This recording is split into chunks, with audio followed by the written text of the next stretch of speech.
Assalamualaikum warahmatullahi wabarakatuh. Bismillahirrahmanirrahim. Alhamdulillahi rabbil alamin. Wassalatu wassalamu ala asrafil anbiya'i wal mursalin. Sayyidina wa habibina wa syafi'ina wa maulana Muhammadin wa ala alihi wa sahbihi ajma'in. Amma ba'du, qala Allah ta'ala fi kitabihil karim wa huwa asdaqul qailin. Rabbi shrah li sadri wa yassir li amri wahlul 'uqdatam min lisani yafqahu qawli. Rabbi yassir wa la tu'assir, Rabbi tammim bi khair. Subhanaka la ilma lana illa ma 'allamtana innaka antal alimul hakim. Wa la haula wa la quwwata illa billahil aliyyil azim. Para jamaah, Bapak, Ibu hadirin sekalian yang berbahagia, alhamdulillah kembali dengan izin dan ridha Allah Subhanahu wa taala kita dapat bersilaturahmi di dalam satu majlis yang insyaallah majlis ini penuh dengan rahmat barokah Allah Subhanahu wa taala. Amin ya rabbal alamin. Kita lanjuti kajian hadis kita yang kita ambil dari satu kitab yang disusun oleh Sayyid Ahmad Al-Hashimi di dalam kitab beliau yang bernama Mukhtarul Ahadits An-Nabawiyah. Bersabda Nabi sallallahu alaihi wasallam, qala Rasulullah sallallahu alaihi wasallam, afatul ilmi an-nisyan wa idha'atuhu an tuhaddisa bihi ghaira ahlihi. Rawahu Ibnu Abi Syaibah radhiyallahu anhu. Hadis selanjutnya, yakni bersabda Nabi kita Muhammad sallallahu alaihi wasallam. Kata Nabi, afatul ilmi, hilangnya ilmu itu, luputnya ilmu atau rusak dan binasanya ilmu itu, kata Nabi, an-nisyan, adalah karena lupa. Wa idha'atuhu, dan sia-sianya ilmu itu, antuhaddisa bihi, bahwa dibicarakannya itu ilmu, dengan ilmu itu ghaira ahlihi, kepada orang yang bodoh, kepada orang yang bukan ahli ilmu. Rawahu Ibnu Abi Syaibah. Hadis ini diriwayatkan oleh Imam Abu Syaibah. Para jamaah, Bapak Ibu sekalian, hadis yang singkat ini Rasulullah mencoba memberikan gambaran kepada kita, ilmu yang kita miliki ini dia bisa hilang, dia bisa luput, dia bisa rusak ilmu itu. Apa penyebabnya? Nabi mengatakan an-nisyan, lupa. Jadi karena lupa, ilmu yang ada sama kita itu nggak akan keluar ilmunya, karena lupa, hilang ingatan kita tentang ilmu yang ada sama kita. Orang biar kata hafal 30 juz Al-Quran, biar dia hafal itu Quran, dia hafal hadis, kalau seandainya Allah bikin lupa kita, Masya Allah, jangan lagi surah yang panjang, Pak. Jangan lagi surah Al-Baqarah, surah Al-Kafirun aja nggak nyampe-nyampe kita, Pak. Ya. Jangan lagi baca Al-Baqarah. Bapak udah hafal Al-Baqarah belum? Halo? Jangan lagi Al-Baqarah, surah Al-Kafirun aja, kuliah ayyuhal kafirun itu kagak nyambung-nyambung gitu. Masya Allah. Kenapa? Allah bikin lupa. Nah, ini penyebab daripada luputnya ilmu kita. Hilang tuh ilmu. Kapan ilmu itu hilang? Kapan ilmu itu rusak, binasa? Ketika Allah datangkan lupa kepada kita. Biasanya, mohon maaf nih Pak, orang kalau lupa tuh biasanya nggak ingat. Betul. Masya Allah. Jangan lagi sekelas kita, Pak. Imam Syafi'i, seorang ulama yang menjadi mujtahid di antara 4 madhab. Imam Hanafi, Imam Maliki, terus Imam Syafi'i dan Imam Hambali. Imam Hanafi ini punya murid namanya Imam Malik. Imam Malik punya murid namanya Imam Syafi'i. Imam Syafi'i punya murid namanya Imam Hambali. Jadi secara silsilah masyayikh, secara keguruannya itu nyambung. Ya, nyambung semua. Walaupun ada perbedaan-perbedaan dalam keilmuannya. Nah, diceritakan Imam Syafi'i ini pernah satu hari beliau bertanya kepada gurunya bahwa Tuan Guru, kok belakangan ini saya suka lupa, ya, susah untuk menghafal. Padahal Imam Syafi'i ini dikenal orang yang ahli ilmu. Mohon maaf, umur 7 tahun sudah hafal Quran 30 juz. Imam Syafi'i. Ketika umur 12 tahun disuruh belajar sama ibunya. Karena dilihat ini anak pinter, cerdas, pandai, ibunya suruh. Kata ibunya, ya Syafi'i, kamu berangkat ke Madinah. Di Madinah ada seorang ulama besar, tuntutlah ilmu darinya. Namanya Malik bin Anas. Jadi kita sering dengar ada Anas bin Malik, ada Malik bin Anas. Kalau Anas bin Malik itu siapa? Itu sahabat, ya, sahabat Nabi yang cukup lama bersama Nabi, umur 10 tahun sudah dibawa ke rumah Nabi untuk berkhidmat kepada Nabi Muhammad. Anas bin Malik radhiyallahu anhu. Orang yang didoakan oleh Rasulullah karena dia merupakan, Anas bin Malik itu dikenal abdi dalamnya Rasulullah. Jadi orang yang mengurus rumah tangganya Rasulullah, orang yang selalu melayani dan berkhidmat kepada Rasulullah, dan cukup lama jenjang waktunya sampai di akhir hayatnya Nabi Muhammad SAW. Anas bin Malik tetap berkhidmat dari umur 10 tahun. Umur Nabi meninggal umur 63 tahun. Nah, pada saat itu Anas bin Malik umurnya 21 tahun, ya. Jadi kurang lebih berapa tahun tuh dia? Hampir 11 tahun itu bersama dengan Nabi Muhammad. Ini Anas bin Malik. Tapi ini yang dimau ceritakan ini adalah gurunya Imam Syafi'i, bukan Anas bin Malik tapi Malik bin Anas, ya. Nah, kata ibunya Imam Syafi'i, kamu belajar ke sana lagi. Belajar ke Madinah, temuin itu yang namanya Malik bin Anas, belajarlah kamu, timba ilmu sebanyak-banyaknya. Aku pesan kepada engkau wahai Syafi'i, kata ibunya, jangan engkau kembali ke rumah, jangan engkau pulang ke rumah sebelum engkau berhasil meraih ilmu dan menciptakan karya-karya ilmu. Jangan engkau pulang. Ya, kalau seandainya engkau belum berhasil, jangan pulang. Dan andai kata engkau pulang sudah berhasil, aku tidak ada, biarkan kita tidak berjumpa di dunia, kita berjumpa di akhirat. Yang penting aku tidak mau kamu kembali ke rumah dalam keadaan tidak berilmu. Masya Allah, itu tuh hebatnya, himmahnya mereka tuh orang-orang tua terdahulu. Akhirnya singkat cerita berangkatlah Imam Syafi'i. Imam Syafi'i berangkat dia untuk menuntut ilmu. Sampai di Madinah, dia dengar kabar Malik bin Anas ini ulama yang luar biasa. Dia punya kewibawaan dan marwah daripada keulamaannya itu luar biasa. Orang segan sama yang namanya Malik bin Anas. Malik bin Anas. Nah, Malik bin Anas ini begitu dahsyatnya itu dia punya kewibawaannya, sehingga akhirnya Syafi'i merasa, aduh saya harus minta rekomendasi nih. Ya, ada yang bisa nganterin ke sana. Siapa? Akhirnya didatenginlah ke rumah gubernur Madinah.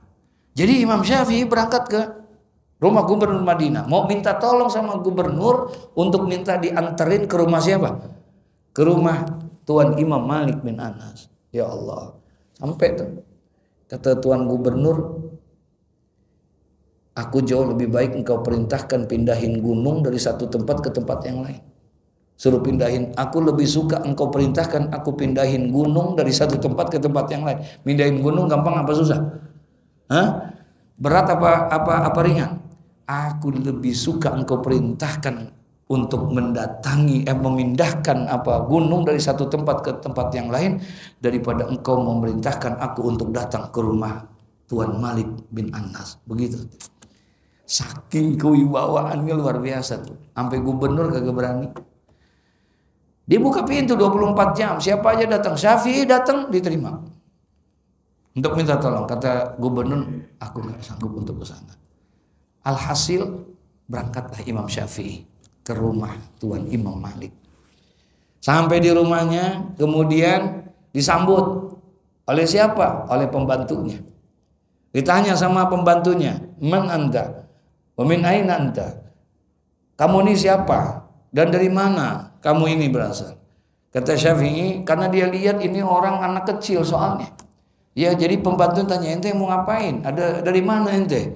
Ya, "Siapa nama ente?" "Ana Syafi'i, saya Syafi'i, saya dari Mekah." "Untuk apa engkau datang ke sini?" "Saya datang ke sini pengen belajar, pengen menuntut dan menimba ilmu kepada Tuan Malik bin Anas." Kata pembantunya, "Mohon maaf, Tuan Guru Imam Malik bin Anas nggak menerima anak-anak. Ini semua yang ngaji ini orang-orang besar semua," katanya.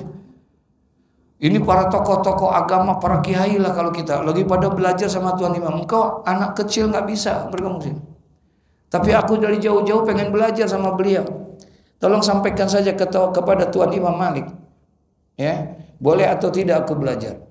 Kemudian pembantunya itu akhirnya nyampein kepada Tuan Imam Malik yang lagi ngajarin para kiai-kiai. Kata pembantunya, "Tuan Imam, mohon maaf, di depan ada tamu." "Siapa?" "Syafi'i." "Siapa itu Syafi'i?" Orang Mekah. Dia orang Mekah dan dia masih remaja, dia pengen belajar sama engkau. "Berapa umurnya?" 12 tahun. 12 tahun. Suruh pulang aja dia. Apa dia nggak tahu aku sedang mengajar ini para imam-imam besar, guru-guru para kiai katanya. Ya, tapi dia pengen belajar. Sekarang begini, kata Imam Malik, kalau dia mau belajar sama saya, suruh dia pelajari terlebih dahulu, dia baca dulu, dia pelajari dulu kitab karanganku, yaitu Al-Muwatta. Ada kitab namanya kitab hadis Al-Muwatta, ya, kumpulan hadis-hadis, kurang lebih 3.000 hadis ada di dalam itu. Nah, bilang sama dia, sama Syafi'i, kalau dia mau belajar sama saya, pelajarin dulu tuh kitab saya itu. Dia baca, dia pelajarin, kalau dia sudah bisa, baru dia menghadap kepadaku. Baik, disampaikan oleh pembantunya kepada Imam Syafi'i. Dia bilang, "Ya Syafi'i, aku sudah sampaikan amanatmu, bahwa kamu akan belajar kayak begitu." Tapi beliau bilang diperbolehkan, tapi dengan catatan engkau harus baca dan pelajari dulu kitab Al-Muwatta karangan beliau. Kalau sudah bisa baru datang lagi. "Oh begitu, iya. Tolong sampaikan kepada Tuan Imam Malik," kata Imam Syafi'i. Itu kitab Al-Muwatta yang dikarang beliau, yang diisikan itu hadis-hadis di dalam kitab itu. Sampaikan kepada Imam Malik bahwa seluruh hadis yang ada di dalam kitab Al-Muwatta saya sudah hafal semua. Begitu kata Imam Syafi'i. Sampaikan kepada Imam Malik. Kagetlah Imam Malik. Benar, panggil coba itu orang. Benar dia dites hafal semua, saudara. Ini Imam Malik, ya, begitu luar biasa ini Imam Syafi'i. Nah, yang saya mau ceritain, nah Imam Malik ini ngajarin Imam Syafi'i sedemikian rupa. Daya hafalnya luar biasa. Sampai akhirnya kalau bahasa kita, "Syafi'i, ente belajar ke tempat yang lain dah. Kayaknya ilmu saya udah habis nih." Ente belajar lagi ke mana? Ke Baghdad. Belajar di sana banyak ulama-ulama di Baghdad. Pergi kamu ke Baghdad. Ini ada dana, ada ongkos, kamu berangkat ke sana. Akhirnya dia diperintahkan untuk belajar ke Baghdad. Berangkat dia ke Baghdad. Ketika dia sampai ke Baghdad, dia ngajar itu banyak orang belajar sama Imam Syafi'i di situ. Ya, sehari, seminggu, sebulan, 2 bulan, setahun, 2 tahun terus dia belajar mengajar dia di Baghdad. Sampai banyak murid-muridnya yang sudah pintar-pintar ini. Nah, satu masa ada muridnya Imam Syafi'i yang di Baghdad ini pergi haji. Berangkat haji dia ke Mekah. Kalau orang dulu berangkat haji lama, berangkatlah haji udah di sana. Selama dia pelaksanaan ibadah haji, dia nih muridnya Imam Syafi'i ngajar di Masjidil Haram. Ya, mengajar dia di Masjidil Haram. Kemudian kalau dia ngajar, itu banyak yang hadir. Dikit-dikit ini gurunya Imam Syafi'i selalu bicarakan. Kama qala Syekhi wa murabbi Muhammad bin Idris As-Syafi'i, kama qala Syekhi wa ustadzi Muhammad Idris As-Syafi'i. Dikit-dikit bicara begitu. Kalau bahasa kita, telah berkata tuan guru, ustadz guruku, tuan guruku Muhammad Idris As-Syafi'i. Begitu terus. Telah berkata tuan guru, guruku, ustadzku Muhammad Idris As-Syafi'i. Ternyata di antara yang hadir di situ ada ibu-ibu. Ibunya Imam Syafi'i. Paham maksudnya nih? Imam Syafi'i ini kok guru di Masjidil Haram dikit-dikit nyebut nama Muhammad bin Idris Asy-Syafi'i. Ini nama kayak nama anak gua nih. Kata nih ibu-ibu di dalam masjid itu. Akhirnya selesai pengajian diparanin sama ibunya. Ditanya sama ibunya, Tuan Guru, mohon maaf Tuan Guru, kalau boleh saya tahu siapa sebetulnya Muhammad bin Idris Asy-Syafi'i yang dari tadi aku dengarkan engkau menyebut nama dia. Siapa? Oh, dia guru saya, dia ustadz saya. Dia mengajar di Baghdad. Itu orangnya banyak yang mengajar, ulama-ulama, orangnya alim saya, muridnya. Oh, dari mana dia? Asalnya Mekah. Apa kata? Itu anak saya. Benar, iya, itu anak saya. Tolong sampaikan salam dari saya. Bilangin sama Syafi'i, kalau Anda muridnya, ya, berarti Syafi'i ini ilmunya hebat gak? Tolong sampein, Syafi'i sudah boleh pulang. Kata ibunya, karena tadi nggak boleh pulang kalau belum berilmu. Nah sekarang muridnya aja udah ngajar di Masjidil Haram. Tolong sampaikan ya kepada kepada Syafi'i supaya dia sudah diperbolehkan pulang karena dia sudah mempunyai karya seperti engkau. Muridnya saja sudah mengajar di sini. Nah, singkat cerita pulanglah ini murid ke Baghdad.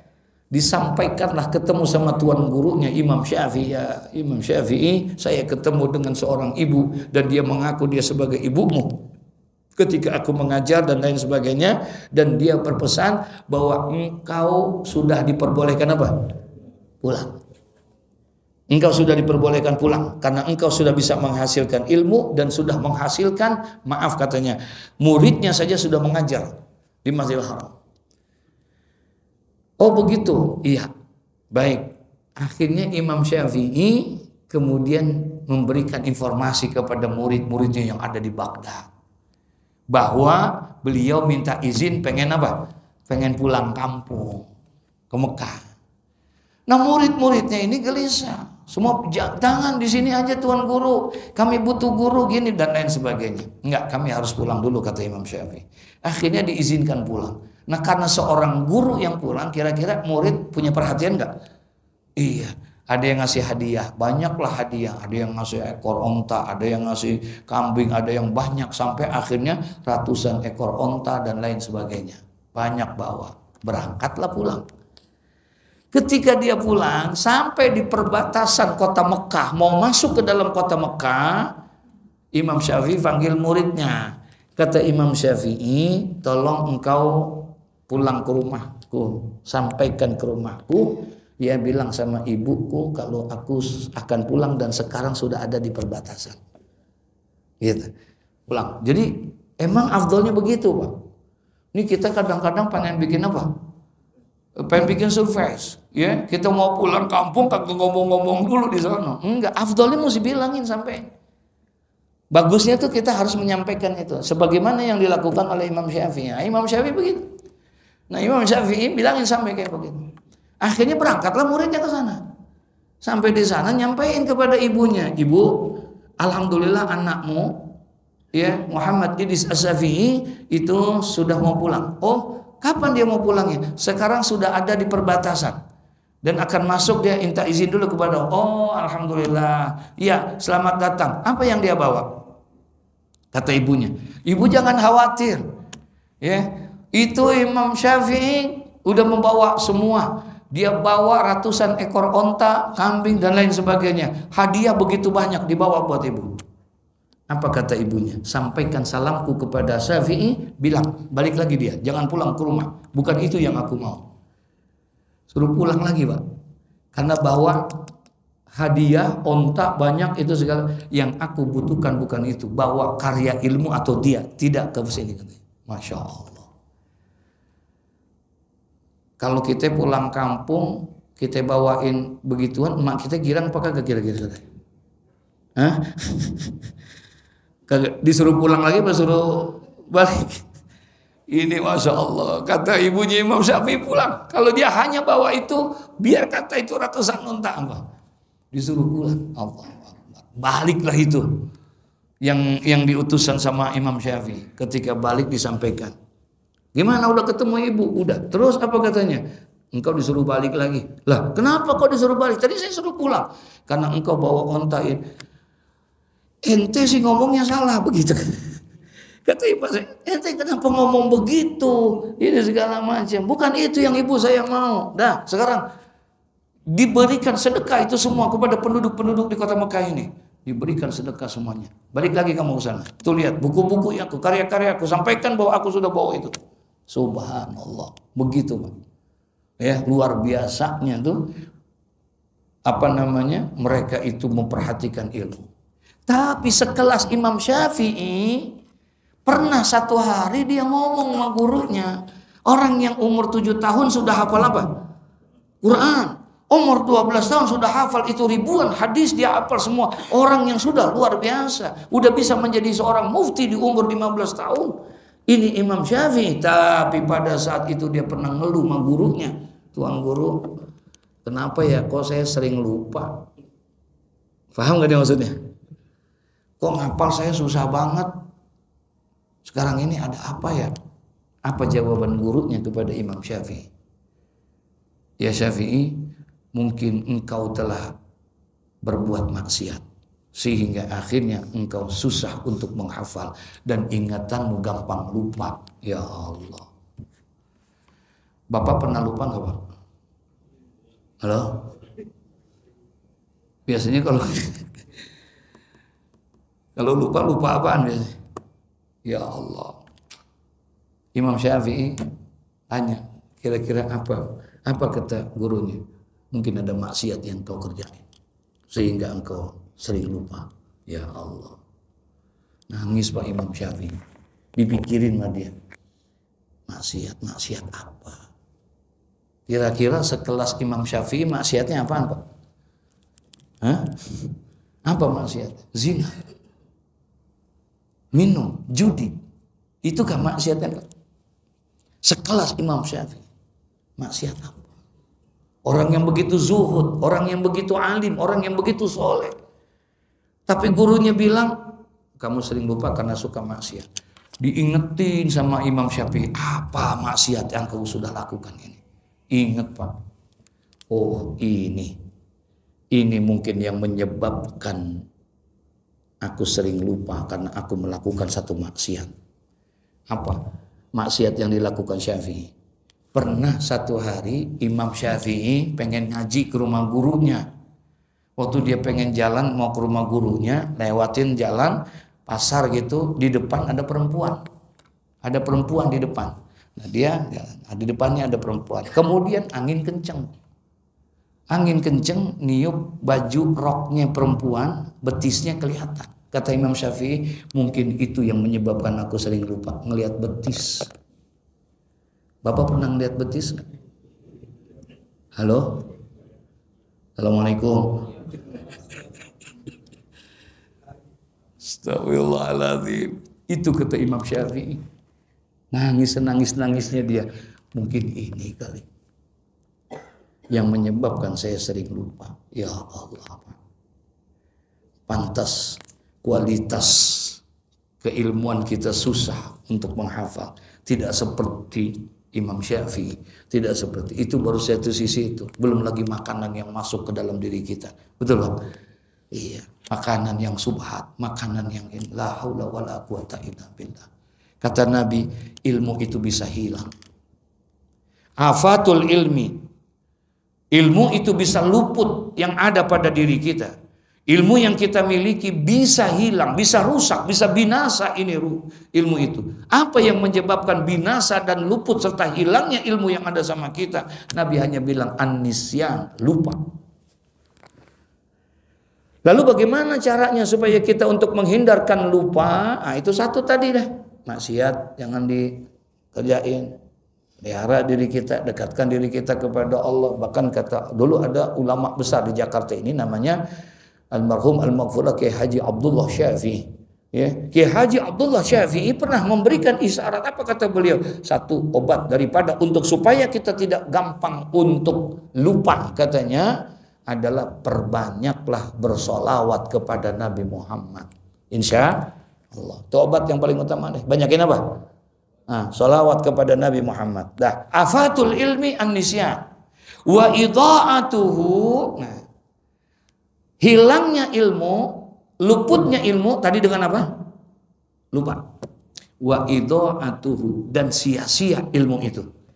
Ilmu yang kita miliki akan jadi ilmu yang sia-sia. Kapan ilmu itu akan jadi sia-sia? Antuhaddisa bihi ghaira ahlihi, di mana ketika kita memperdebatkan ilmu, kita berdiskusi ilmu, kita bermuzakarah ilmu, kita menjabarkan berdebat ilmu, tapi dengan orang yang bodoh, dengan orang yang bukan ahlinya. Paham gak maksudnya itu? Ilmu kita akan sia-sia. Kita udah keluarkan itu dalil, kita udah keluarkan semua, kita bawa referensi kita semua, tapi sama orang yang bodoh, kagak nyambung jadinya. Maka ilmu yang ada sama kita akan menjadi ilmu yang apa? Sia-sia, nggak ada manfaatnya. Kita berdebat kepada orang yang nggak paham, orang yang jahil, orang yang bodoh. Makanya kata Imam Syafi'i, apabila kamu berdebat dengan orang yang bodoh, jauh lebih baik apa? Cukup jawabannya adalah diam. Diam tuh udah bisa memberikan jawaban. Sebab sia-sia ilmumu. Kamu sampaikan berbagai macam dalil apa juga nggak akan nyambung, karena dia memang orang yang apa? Yang bodoh. Orang yang on. Wa idha'atuhu an tuhaddisa bihi, akan menjadi sia-sia ilmu itu. Ya. Kapan ilmu itu jadi sia-sia? Ketika kamu bicarakan kepada orang yang bukan ahlinya, bukan orang yang bodoh. Masya Allah. Kita ngajar pengajian yang hadir ya ibu-ibu. Ya belum tua-tua banget situ jamaah. Umurnya baru 86 tahun dah. Ya. Tuh nenek-nenek kumpul tuh semua kita segala macam. Ya Allah, kita ceramah di depan dia, begitu menggelegarnya kita ceramah ngomongin masalah agresi Palestina. Nyambung apa kagak kira-kira?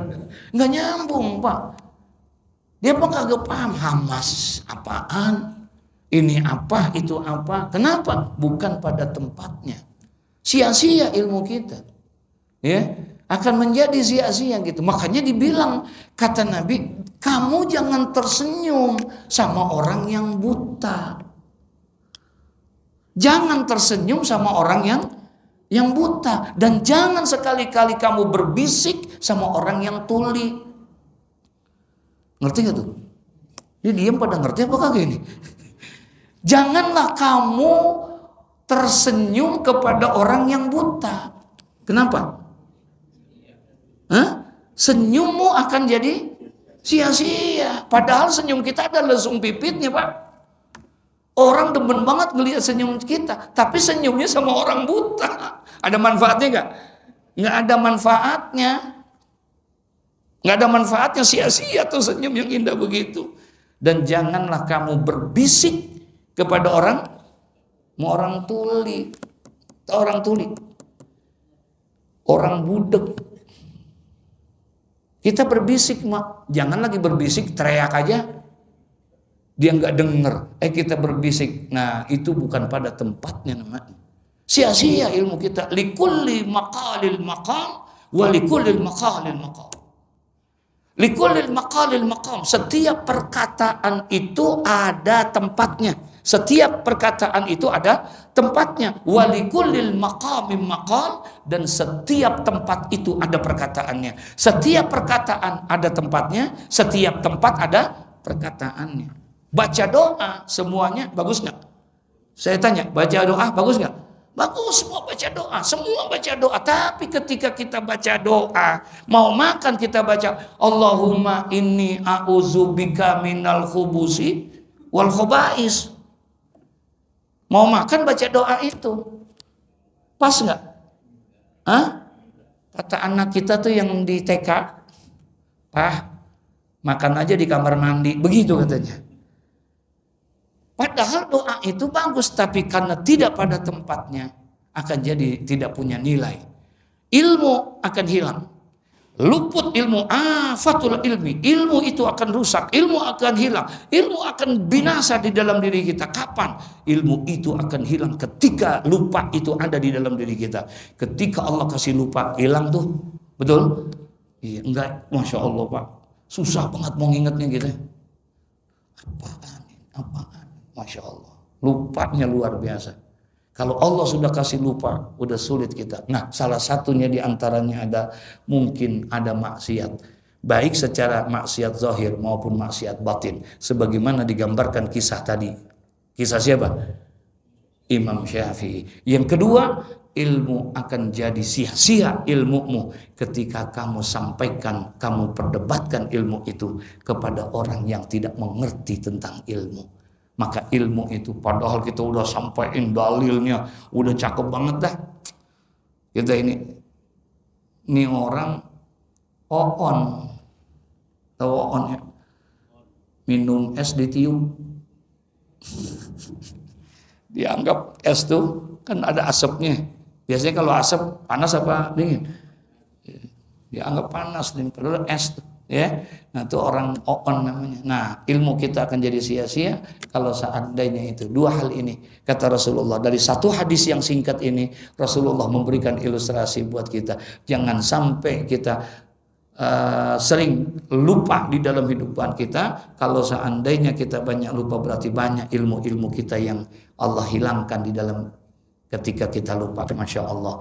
Memang lupa ini bentuk kesempurnaan kita sebagai manusia. Al-insan mahalul khat wan nisyan. Manusia adalah tempatnya salah dan tempatnya apa?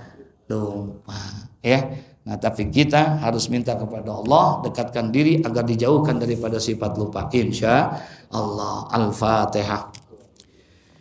A'udzu billahi minasyaitonir rajim. Bismillahirrahmanirrahim. Alhamdulillahi rabbil alamin arrahmanir rahim maliki yaumiddin iyyaka na'budu wa iyyaka nasta'in ihdinas siratal mustaqim siratal ladzina an'amta 'alaihim ghairil maghdubi 'alaihim waladdallin astaghfirullahaladzim bismillahirrahmanirrahim. Alhamdulillahi rabbil alamin hamdan yuafi ni'amahu wa yukafi'u mazidah. Ya Rabbana lakal hamdu kama yanbaghi li jalali wajhikal karim wa li 'azimi sultanik. Allahumma salli wa sallim ala sayyidina Muhammad wa ala ali sayyidina Muhammad. Allahumma ahsin akibatana fil umuri kulliha wa adhinna min khizyid dunya wa adzabil akhirah. Allahumma zidna ilman nafi'a wa rizqan wasi'a wa amalan salihan mutaqabbala. Allahumma rabbana atina fid dunya hasanah wa fil akhirati hasanah wa qina adzaban nar. Sallallahu ala sayyidina Muhammad wa ala alihi wa sahbihi wa sallam. Subhana rabbika rabbil izzati amma yasifun wa salamun alal mursalin walhamdulillahi rabbil alamin.